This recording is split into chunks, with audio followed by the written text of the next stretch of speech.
தூத்துக்குடியில் தனியார் வங்கியில் வாங்கிய கடனை முழுவதும் அடைத்த பின்னரும் தவணை தொகையை செலுத்தக் கூறி மெசேஜ் வந்ததால் வாடிக்கையாளர் அதிர்ச்சியடைந்திருக்கிறார். தட்டி கேட்டபோது வங்கி ஊழியர்கள் மிரட்டியது சர்ச்சையை ஏற்படுத்தி இருக்கிறது. நடந்தது என்ன? ஹலோ, வணக்கம் சார். சொல்லுங்க மேடம். ஹலோ சார், எங்க பேங்க்ல பர்சனல் லோன் ஆஃபர் இருக்கு. உங்களுக்கு கடன் தேவை எதுவும் இருக்கா என்று பெண்ணின் இனிமையான குரலில் அழையா விருந்தாளியாக பலரின் அலைபேசிக்கு அழைப்பு வருவது வழக்கம். பேங்க் அக்கவுண்ட் டீட்டெயிலை அறிந்து கொண்டு நயமாக பேசி வலை விரித்து பலரையும் கடன்காரர்கள் ஆக்குவதையும் பார்த்திருக்கலாம். இதெல்லாம் கடன் கொடுக்கும் வரைதான். அதன் பின்பு முறையாக தவணையை செலுத்தாவிட்டால் அதோ கதிதான். ஹலோ சார், உங்க லோன் அமௌண்ட் டோட்டல் 5700 பே பண்ணணும் சார். என்னது 5700? 4200 தானே? தற்போது முறையாக கடன் செலுத்திய பின்னரும் சில வங்கிகள் வாடிக்கையாளரின் சேமிப்பை திருடுவதை வழக்கமாக கொண்டுள்ளது. அப்படி ஒரு நூதன திருட்டுத்தான் கோவில்பட்டியில் அரங்கேறி உள்ளது. தூத்துக்குடி மாவட்டம் கோவில்பட்டியில் உள்ள இந்திரா நகர் பகுதியைச் சேர்ந்தவர் 53 வயதான மணிகண்டன். இவர் கோவில்பட்டி எட்டயபுரம் சாலையில் உள்ள இண்டஸ்இண்ட் வங்கி மூலம் வாகன கடன் பெற்று 2 வாகனங்களை வாங்கியுள்ளார். அதற்கான தவணை தொகையை தேதி தவறாமல் செலுத்தி கடனையும் கட்டி முடித்துள்ளார். இதை அறிந்து கொண்டு தூத்துக்குடியில் உள்ள இண்டஸ்இண்ட் வங்கி கிளையில் இருந்து மணிகண்டனுக்கு அழைப்பு வந்துள்ளது. அதில், சார், உங்களது பேங்க் ஸ்டேட்மெண்ட் மற்றும் சிபில் ஸ்கோர் சிறப்பாக உள்ளதால் தங்களது கிளை சார்பில் 5 லட்சம் வரை தனிநபர் கடன் ஆஃபர் உள்ளது என்று ஆசை வார்த்தை கூறியுள்ளனர்.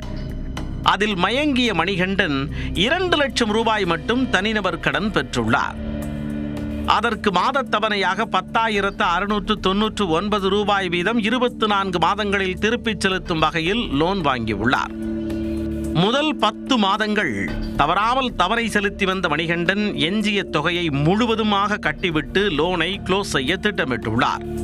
அதன்படி இண்டஸ்இண்ட் வங்கி கிளை நிர்வாகி ரமேஷ் என்பவரை தொடர்பு கொண்டு விவரங்களை கேட்டறிந்துள்ளார். அவரின் ஆலோசனைப்படி கடந்த மே மாதம் சிவகாசியில் உள்ள இண்டஸ்இண்ட் கிளை மூலம் செலுத்தியுள்ளார். பின்னர் கடன் தொகையை முழுவதுமாக கட்டி முடித்ததற்கான தடையில்லா சான்று விரைவில் உங்கள் வீடு தேடி வரும் என்று வங்கி நிர்வாகிகள் கூறியுள்ளனர். அதற்காக காத்திருந்த நிலையில் தனது செல்போனுக்கு வந்த மெசேஜை கண்டு மணிகண்டன் அதிர்ச்சியடைந்துள்ளார். காரணம், ஏற்கனவே கட்டி முடித்த கடனுக்கு ஜூன் மாதத்திற்கான தவணை தொகை செலுத்த வேண்டும் என்று அந்த மெசேஜில் குறிப்பிடப்பட்டிருந்தது.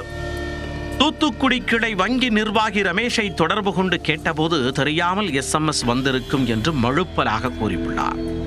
ஆனால் கடந்த 4ஆம் தேதி கடன் பெற்றிருந்த இண்டஸ்இண்ட் வங்கியில் இருந்து தவணை தொகைக்காக வந்த செக் போதிய பணம் இல்லாமல் திரும்பிச் சென்றதாகவும் அதற்கு அபராதமாக 413 ரூபாய் எடுக்கப்பட்டுள்ளதாகவும் மணிகண்டன் கணக்கு வைத்துள்ள வங்கியில் இருந்து குறுஞ்செய்தி வந்துள்ளது.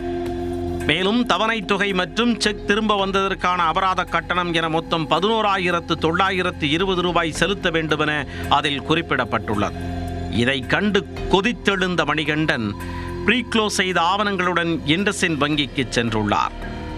அப்போது உரிய தீர்வளிக்காமல் மணிகண்டனை அங்கிருந்தவர்கள் அலைக்கழித்துள்ளனர்.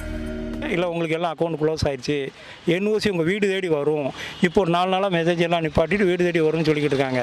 இப்போ நான் ஒரு ஜாமான் எடுக்கணும்னு போனேன். அப்போ தான் தெரியும் என்னோடய சிவில் ஸ்கோர் இந்த ஒரு செக் ரிட்டர்னால கடுமையான பாதிப்பை கொடுத்துருக்கு. நான் இன்றைக்கி வரை இந்த எவ்வளோ லோன் எடுத்திருக்கேன், ஒரு செக்கு கூட நான் ரிலீஸ் ஆனதும் கிடையாது, இப்போ செக்கு பவுன்ஸ் ஆனதும் கிடையாது.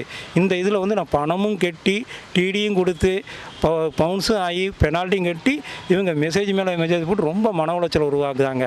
அதுவும் நான் நீதிமன்றத்தின் இது விஷயமாக நான் பேசிக்கிட்டு தான் இருக்கேன் லாயர்ட்டையும். இது தொடர்பாக தூத்துக்குடி இண்டஸ்இண்ட் வங்கி கிளை நிர்வாகி ரமேஷை தொடர்பு கொண்டு கேட்டபோது இப்பிரச்சனை குறித்து அலுவலக ரீதியாக நடவடிக்கை எடுத்து வருவதாகவும் ஓரிரு நாளில் பிரச்சனை சரி செய்யப்படும் என்றும் தெரிவித்துள்ளார். இதனால் மணிகண்டனின் சிபில் ஸ்கோரில் பிரச்சனை எதுவும் ஏற்படாது என்று அவர் உறுதியளித்துள்ளார். இருந்தபோதும் வாங்கிய கடனை முன்கூட்டியே செலுத்தியது குற்றமா அல்லது தனியார் வங்கியில் கடன் வாங்கியதே குற்றமா என மணிகண்டன் மட்டுமல்ல, அவர் போன்று பாதிக்கப்பட்ட பலரும் கேள்வி எழுப்பியுள்ளனர்.